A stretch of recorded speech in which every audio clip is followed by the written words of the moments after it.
नमस्कार, सुबह के 11 बज रहे हैं और आप देख रहे हैं मेरा देश मेरा प्रदेश। मैं हूं आपके साथ मनीष शर्मा। बुलेटिन की शुरुआत करेंगे गैंगस्टर राजू ठेहट हत्याकांड मामले से जुड़ी हुई। दरअसल इस मामले में पुलिस को बड़ी कामयाबी मिली है। पुलिस ने सभी 5 आरोपी, जी हां, सभी 5 आरोपियों को गिरफ्तार कर लिया है, पकड़ लिया है। इनमें 3 आरोपी हरियाणा के, 2 हैं आरोपी राजस्थान के।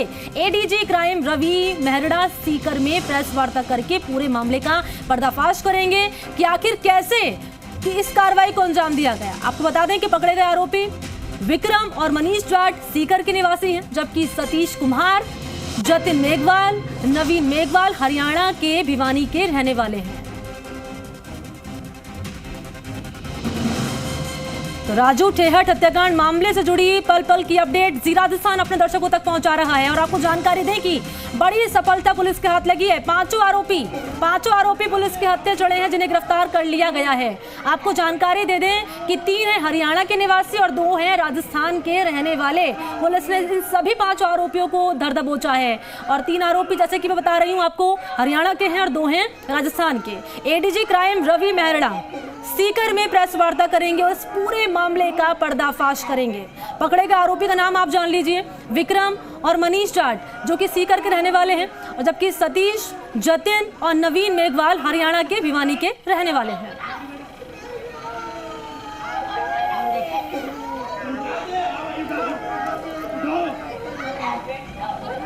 एडीजी क्राइम प्रेस वार्ता करेंगे अब से कुछ देर में और इस पूरे मामले पर से पर्दा उठाया जाएगा, पर्दाफाश किया जाएगा,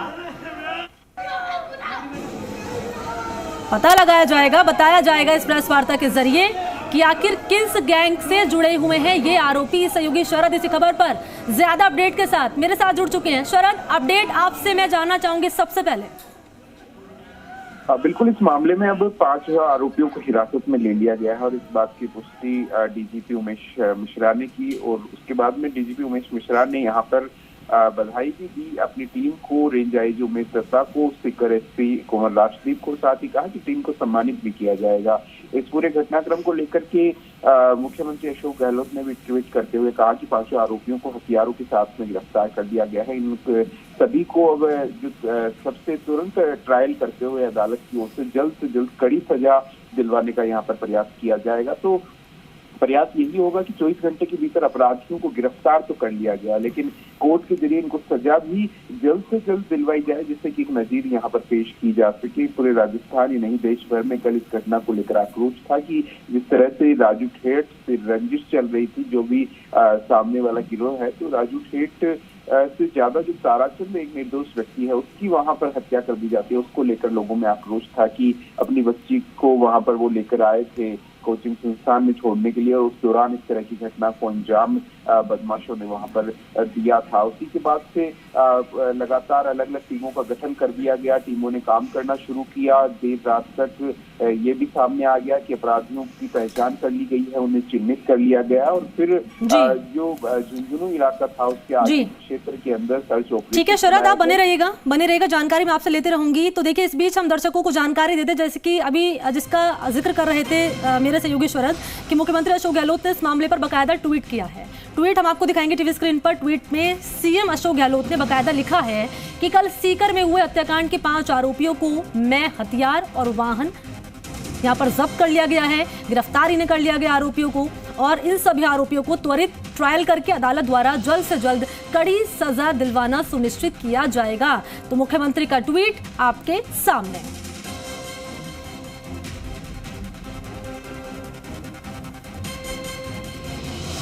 शरद का मैं रुख करूंगी। शरद लगातार बने हुए हैं। शरद, अपनी बात पूरी कीजिएगा और ये भी आप बताइएगा, क्योंकि जब ये खबर सामने आई थी तो रामलाल शर्मा मेरे साथ जुड़े थे फोन लाइन पे, तो उन्होंने न केवल प्रशासन पर सवाल उठाए बल्कि सरकार पर भी सवाल उठाए कि सरकार की भी कहीं ना कहीं यहाँ पर लापरवाही सामने आती है। ऐसे में 24 घंटे से कम वक्त में पुलिस की ओर से ये 5 आरोपियों की गिरफ्तारी करना क्या दिखाता है सरकार की सक्रियता और प्रशासन की एक्टिवनेस?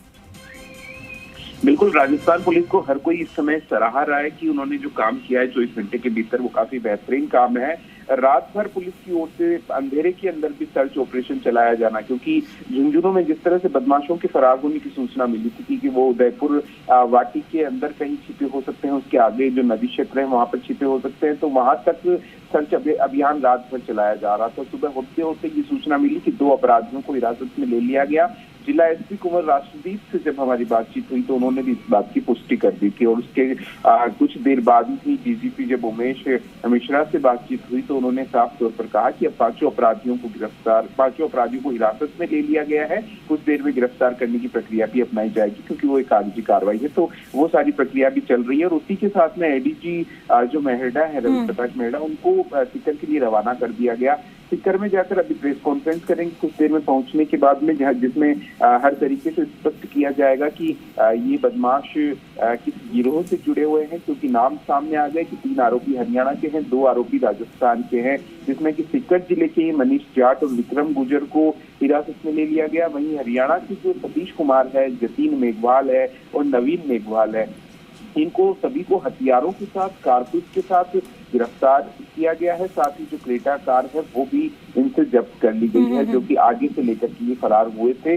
जो यहाँ से ये फरार हुए थे सीकर में हत्याकांड की बात, तो पहले ही एक अल्टो कार लेकर के फरार हुए थे, फिर रास्ते में इन्होंने कार को बदल लिया था। तो जैसे ही अभी एडीजी रवि प्रकाश मेहरडा सीकर पहुंच जाएंगे तो प्रेस वार्ता करके वो तमाम जानकारी मीडिया के सामने रखेंगे। उससे पहले प्रारंभिक पूछताछ इन सभी अपराधियों से की जा रही है, जिससे कि मीडिया अपने सवाल एडीजी के सामने रखे तो तमाम सवालों के वो जवाब दे सके। जो भी प्रारंभिक पूछताछ में सामने आया वो सारी चीजें बता सके।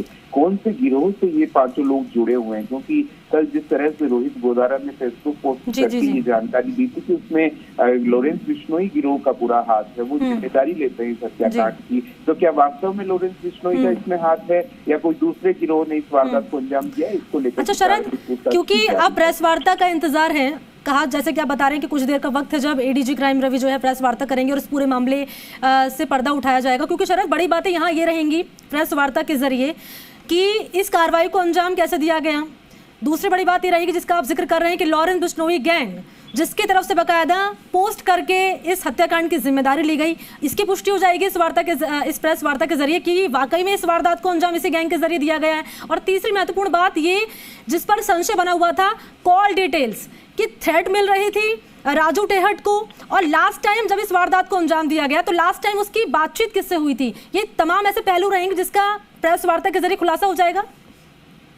अब बिल्कुल निश्चित तौर पर अभी वही वर्किंग हो रही है कि प्रेस वार्ता में अगर मीडिया सवाल पूछती है तो किस तरह से क्या क्या जवाब देना है। उसी को लेकर के पुलिस के जो स्थानीय अधिकारी हैं वो सारी चीजों को एक होमवर्क पहले से तैयार कर रहे हैं उन चीजों को लेकर के, क्योंकि एडीजी रवि प्रकाश मेहरडा पहुंचेंगे तो वो पहले जो स्थानीय पुलिस अधिकारी उन सबसे मामले की जानकारी लेंगे और उसके बाद में प्रेस वार्ता करेंगे। तो उसमें निश्चित तौर पर ये चीज सामने पुलिस को लाना होगा कि आखिर कौन सा गिरोह है जिसके लिए 5 अपराधी काम करते हैं, क्योंकि प्रारंभिक पूछताछ में अपराधियों के जरिए ये बात तो सामने आ जाएगी कि किस गिरोह के लिए काम कर रहे थे। क्या रोहित गोदारा ने जो फेसबुक पोस्ट करके कहा था, क्या वास्तव में उसमें कोई सच्चाई है, ये सारी चीज भी इसके जरिए प्रेस वार्ता के जरिए सामने आ जाएगी। कॉल डिटेल वाली चीज है तो वो तो कल शाम तक लगभग पुलिस ने सारी कॉल डिटेल उनकी निकाल ली थी, उनके पास में रिकॉर्ड में है।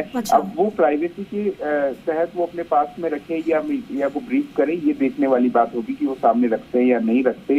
इसके अलावा इन्होंने किस तरह से योजना बनाई है कि हरियाणा से 3 लोग आए या कि सीकर के 2 लोग इसमें शामिल हुए, ये किस तरह से ये 5 लोग मिले थे, कैसे इन्होंने यहाँ आकर प्लान किया, किस तरह से इन्होंने सीकर में आकर के कमरा किराए पर भी लिया, एक यहाँ पर ये काफी समय से रह रहे थे, कैसे ये रेकी कर रहे थे। ये तमाम वो पहलू हैं कि जिनकी इतने लंबे समय से इस योजना को ये मूर्त रूप देने की कोशिश कर रहे थे और आखिरकार इन्होंने इस घटना को अंजाम भी दिया।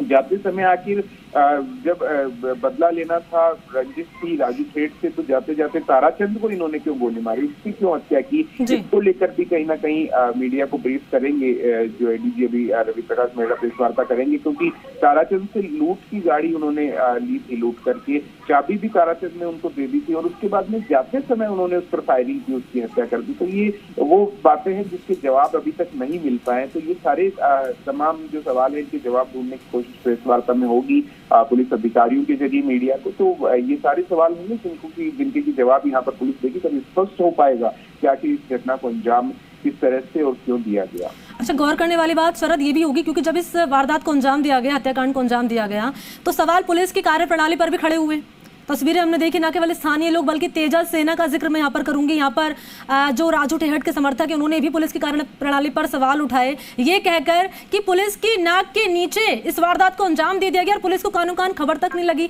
तो क्या इस प्रेस कॉन्फ्रेंस के जरिए इस बात का जिक्र भी करेंगे एडीजी क्राइम रवि? देखिए, अगर बात करें शेखावटी की तो वहाँ लंबे समय से इस तरह की चर्चाएं हो रही थी। कई लोगों ने पहले भी फेसबुक पोस्ट पर लिखा था कि शेखावटी के अंदर एक बड़ी गैंगवार हो सकती है। तो यहाँ पर ये सवाल खड़े किए गए कि पहले से जब लोगों में इस बात की चर्चाएं। ठीक है शरद, लौटूंगे आपके पास, आप जानकारी साझा करते रहिएगा। इस बीच मंत्री प्रताप सिंह खाचरवास मेरे साथ जुड़ चुके हैं फोन लाइन पे। खाचरवास जी, बहुत स्वागत है आपका जी राजस्थान पर। पहला सवाल यही, क्योंकि बड़ी सफलता पुलिस के हाथ लगी, 5 आरोपी गिरफ्तार कर लिए गए हैं।